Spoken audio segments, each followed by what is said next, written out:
If it were up to you to solve an environmental problem, how would you do it? Everyone has heard of an entrepreneur, but most of you probably haven't heard of an enviropreneur. Hank Fisher is one of these people. Hank was worried about wolves. The gray wolf was on the endangered species list and extinct in the American West. This was bad for the local ecology. Wolves were needed to keep herds of elk and other animals from becoming overpopulated. So Hank made it his mission to help bring wolves back to their natural habitat. Federal officials were already working on a plan to reintroduce wolves to Yellowstone National Park, but Hank wasn't sure that plan was going to work very well. Not only was it going to take too long and cost too much, but it made a lot of local people angry. For the benefit of the local ecology, Hank knew that wolf advocates needed to win over private landowners so that wolves could roam beyond the park. So Hank began meeting with his biggest opponents, the ranchers surrounding Yellowstone. He thought if he could understand their concerns, he could figure out a way to address them. His first gathering was in an old schoolhouse in Idaho. Hank describes entering the room and being met by a sea of cowboy hats.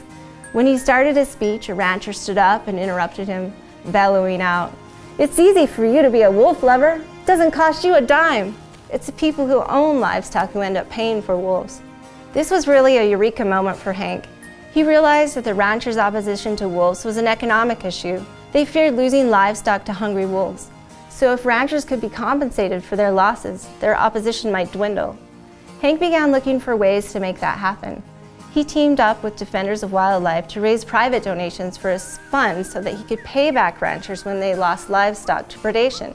Hank also helped develop further incentives for ranchers to tolerate wolves on their land. For example, ranchers who allowed a wolf den on their property were eligible for additional compensation. Through these efforts, he was able to start turning a rare species into an asset for landowners rather than a liability. Soon, the newly reintroduced wolves began to flourish. Hank had become an environmental entrepreneur. By observing the incentives at work, he was able to find a solution that won the voluntary cooperation of local people. And that meant he could help wolves even when the expensive legal and bureaucratic solutions were failing them. You may think that this is just one small example, but this really is happening all over the world.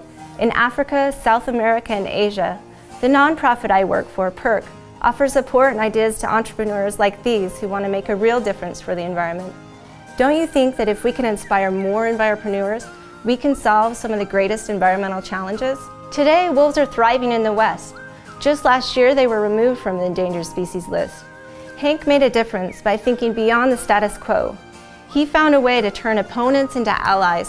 Do you think you could do the same?